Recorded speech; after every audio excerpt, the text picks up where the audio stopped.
This might be one of the most useful woodworking tools ever invented, and it just got better. And there's a few ways you may not know that you can use this. We're gonna go right to the source. If you'd like to check this out, it's even at a lower price. Link in the description and the pinned comment, as well as that View Products button here on YouTube. Let's go. All right, we're with MicroJig. How you doing, man? Good to see you again. Good to see you again. Let's talk about the gripper, probably one of your most famous products. It is. The gripper is our premier product. It's our flagship. We've had it out for 23 years now. So what's interesting is the gripper line's always been a little confusing. Which one do I buy? So we've kind of simplified the line. We now have our gripper 300 Max, which is the entire gripper package in one. The gripper 200 with all 4 accessories that we sell for the gripper all in one package. With a new price, we're down to $99 on this. Oh, wow. Yeah, it used to be $140. So when everything else is going up, we're bringing pricing down. Then we have our gripper 200 Pro. Well, it used to be the gripper 200, and we have the 100. Now both of these, all 3 of these, you'll notice there's a new part, and that's our safe rip index, and I'll explain that to you in a minute. But basically what the gripper does is, it's all about the safety.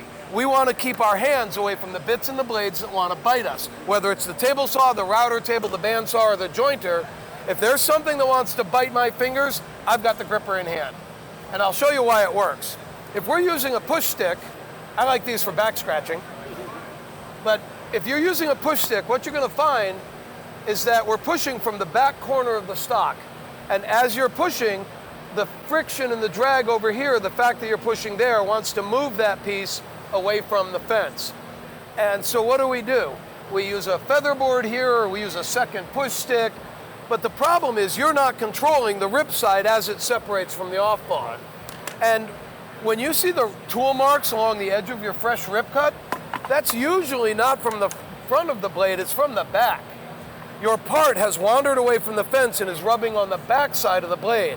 The problem with that is it can result in kickback if one of those teeth catches. Yeah. We're going to help reduce the opportunity for the kickback, and we're going to give you a cleaner cut. Let me show you how that works. So we're going to bring our blade up. I'm going to set for a 3/8 rip here just because I don't have a 0 clearance insert. So the gripper comes with a 1/4 inch leg on one side, 1/2 inch leg on the other side. It's reversible. I'm going to use the 1/4 inch leg in this case. I'm going to be pushing through the blade. I'm going to be holding the part down, but I'm also going to be putting a little bit of pressure on the fence. Now the gripper is also my moving blade guard. If something terrible happens, the gripper's between my hands and the blade at all times. But watch the cut, and you're going to see some things that are different than what you're used to. Notice first, because I'm not using a push stick, my off-ball went all the way through the blade along with my rip cut. Everything went all the way through the blade. The gripper gives me enough control that I was able to bring it back around with me, so I'm not reaching across a spinning saw blade to pick up the rip cut. And you know that annoying little nib that's always on the end of your off-ball? It's gone because we followed all the way through. And then you get a very, very good clean cut. There's almost no tool marks there. And this is not an expensive saw, nor is it a particularly expensive blade. So with a good blade, a decent saw, and the gripper, you can get this level of cutting. Now, if I want to cut this again, drop that down, I can bring my gripper over. This is no good though, right? We don't want anything moving unexpectedly. So every gripper has the balance support that drops down and acts as an outrigger to keep my gripper stable. I also want to move my center leg. I can move it out of the way of the blade if I want to, but in this case, I want to come over and I want to pick up that off ball, right? So what do I want to do? I'm going to bring it over. Well, that's where the safe rip index comes in. There's a scale on here. That scale is the measurement that matches with your rip fence here. The yellow, or the orange part here is representing the center leg underneath. Right. As long as the cut I'm making here, 3/8 of an inch, is not underneath the orange cursor, you will not cut into the center leg. Left side, right side, doesn't matter. So I can bring this all the way over to a 1/2 inch, lock that in, and I know for a fact that my leg, the center leg, is not going to hit that blade. Let's show you that.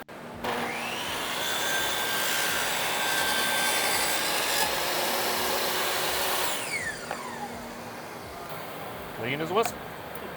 And then again, very, very clean cutting.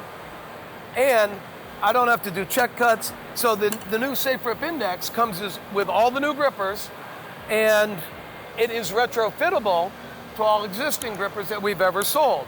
We will, in September, we'll have the Safe Rip kit for $10. You can buy this kit to go on your gripper and outfit it with bring it up to the latest technology. Yeah.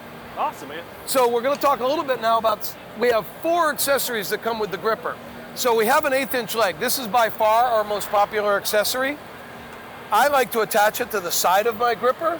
It creates a 3rd tunnel. Oh, cool. And this allows you, just like the gripper can rip down to 1/4 inch on its own, this will allow me to rip down to 1/8 inch thick. Now, I'm not going to be able to show it today because I don't have the zero clearance insert. You absolutely need a zero clearance insert for this. Right. But being able to cut down to that 1/8 inch allows me to do edge banding for my plywood projects. I do a lot of bent wood lamination, so I can cut the strips that way. And I also use it to make inlays and things like that. This is by far the most popular piece. Next is the gravity heel here, which mounts behind the gripper.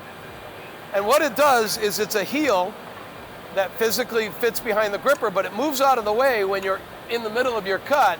When you get to the end of the board, it drops down and it provides a pusher.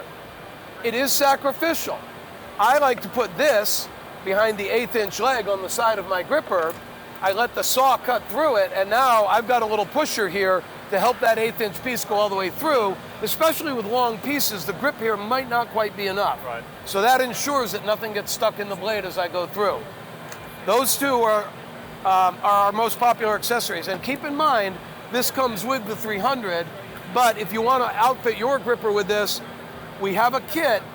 1 kit outfits 2 grippers. So, if you want to outfit, don't buy 2 kits, only buy the 1. So that's definitely one of the things. Then we've got, this is our handle bridge kit here that the handle's on. You'll notice that this handle is angled. Normally with our gripper, we want the handle in the dead center so that when we're pushing down, the force down here is equal all the way around. But ergonomically, I like to have my handle angled. So the handle bridge kit allows me to put the handle at an angle, but because this is a true bridge with a gap underneath, when I push down, the force is transferred to the 4 corners, and down here it's still equal. Oh, cool. Now, you'll notice there's knobs and fittings on here, and those are to allow the deflector connector to connect to your gripper. This I like it's a deflector. This is polycarbonate, okay? You're not gonna break it. So I like this at the router table when I'm doing bearing routing. This will keep the chips from flying toward my face. It also keeps my fingers away from the blade. Or if I'm cutting aluminum or phenolic or something that has painful chips, put this on the edge side of your gripper and let it go, the blade go underneath it, and it keeps the chips out of your face. You can also use it to connect 2 grippers together, either the long way to make 1 long one, or side by side to make 1 big wide gripper.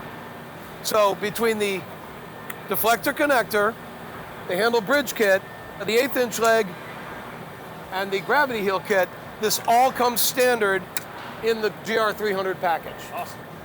Thanks, Matt. Hey, it's always good to talk to you at the shows. Great to see you. The gripper is an absolute must-have for woodworkers, in my opinion. If you don't have one yet, check it out. Link in the description and the pinned comment. I love having mine in the shop. And while you're at it, check out the Woodworkers Chronicle. This is our business book for woodworkers to help you keep track of your projects, keep track of your customer orders, set your goals for the year, and much more. FaithValleyTools.com. Check out the Woodworkers Chronicle. If you like this video, you gotta check out that one. More trade show videos, tools to just blow your mind. Click in that box, get you the big old virtual fist bump.